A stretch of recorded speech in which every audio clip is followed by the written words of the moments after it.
Reading is said to be the most important subject. Why? Because an inability to read it can cause a child to fail in every subject he or she tries to master. It doesn't take a rocket science to figure out that not being able to read well puts a child at a huge disadvantage. As a tutor, I'm often given the children who are failing because of their inability to read, and my success rate with them is 88.8%. And there's nothing special about me. What I do is so simple, anyone can do it. Let me explain. Firstly, let's begin with some scientific research. Yale University and UCLA did a 10-year study on this subject. MRI brain scans reveal that when the brain gets it, it literally lights up. MRI scans show that the brains of children taught phonics experienced considerable activity. It lit up. The scans revealed that children who were not taught phonics had little brain activity when shown words. So without the ability to sound out words, the brain is stumped, was the conclusion of the 10-year study. The research revealed something more that will interest parents and teachers.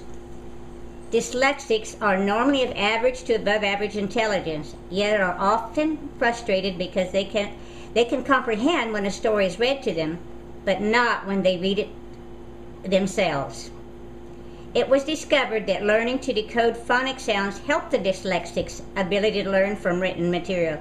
You see, it is well documented that intense phonic awareness is the most effective way to teach the dyslexic child, the learning disabled, and in fact everyone. The research revealed that phonic awareness was superior over whole word recognition, or a combination of phonics and whole word recognition. So obviously phonics is the way to go. When teaching phonics, is this your experience?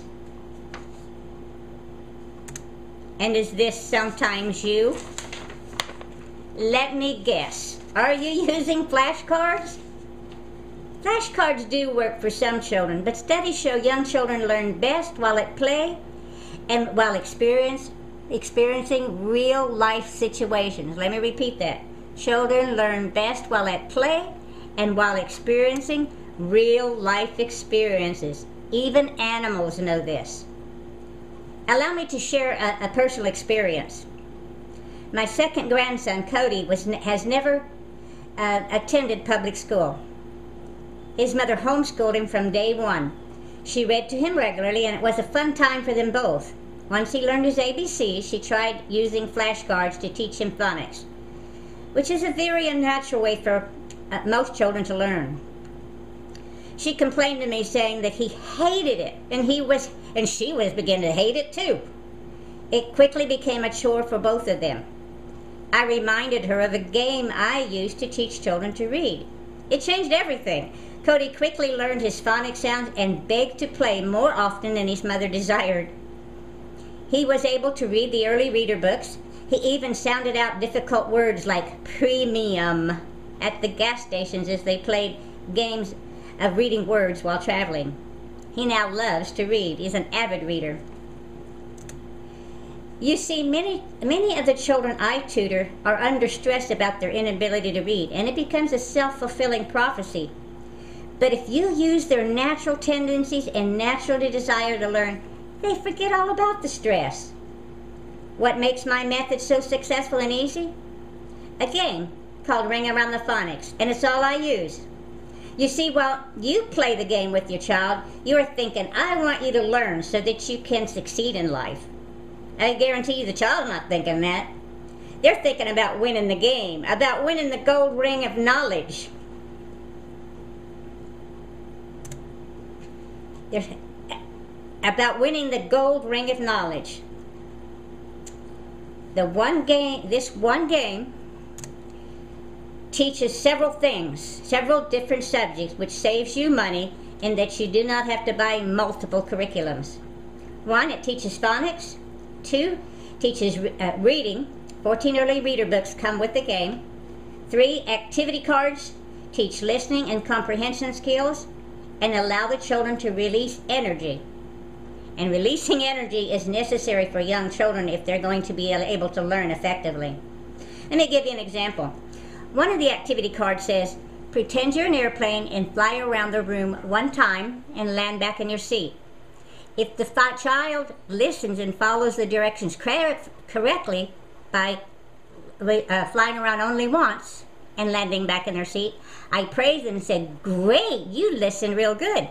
But if they fly around more than once, I say, ooh, someone's not listening. The question cards teach listening and comprehension skills. 5, blending of the phonics. It teaches the blending of the phonic sounds to form words. It can also be used to teach spelling and language arts to older children. Interestingly enough, parents are using it to teach basic Spanish. And most interesting is number 6. The game teaches up to 4 children at a time, and each can be at different levels and different subjects. Example, one child could be learning English phonics and another child's Spanish phonics, or blending of the Spanish sounds, and so on. The main thing is to use the black marking chip as the game instructions indicate. So what makes this game so fun and easy? Children literally beg to play the game, and I've had them even cry if I told them they weren't going to play today. It takes me 5 to 10 minutes to prepare the reading lesson, so it saves you time and money. It is used by home educators, tutors, and parents. It's not something you can hand to a child and say, teach yourself to read. However, a 7-year-old played the game with a younger sibling and taught that younger sibling to read. To learn more about this method, we cordially invite you to visit our website at and you'll see it up there on the screen, but it's www.readphonics.com. We'll see you there.